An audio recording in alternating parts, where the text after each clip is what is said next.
30 000 familles vivent sous le seuil de pauvreté à Maurice selon le registre social. Or, ce chiffre pourrait être erroné.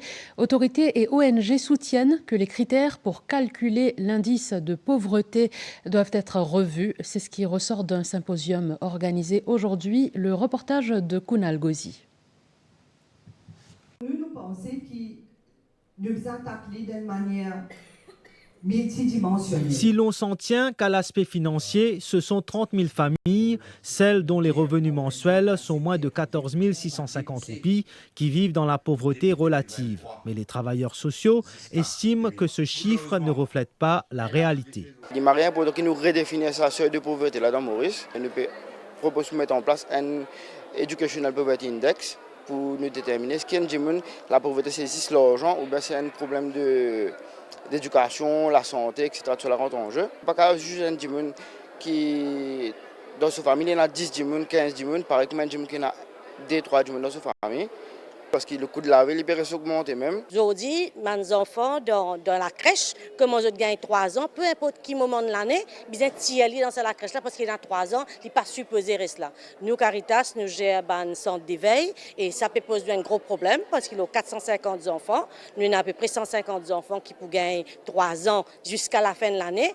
Ces retours du terrain sont étudiés afin de repenser l'indice de pauvreté. La prévalence, l'intensité de la pauvreté doivent être considérés. La protection sociale, critères éligibilité pour les gens qui gagnent une allocation d'handicap, il bien être revu par rapport à une personne qui a une épilepsie. La santé, l'éducation, le niveau de vie, la zone géographique ou encore les effets du changement climatique sont des réalités à ne pas négliger. Il y a un problème systémique, ça. Il y a une mentalité qui est là et qui, en fait, Alziska fait certains dimoun dans l'institution, développe l'attitude anti-pauvre.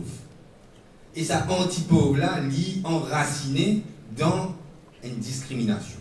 Nous là, pour sens CIF qui servi par NEF et Social Register, la plupart des gens nous trouvent qui nous visent dans la direction vers un multi-dimensional poverty index. C'est à partir de cet index-là que nous avons utilisé pour diriger les mesures de l'État, le support de l'État à beaucoup de gens.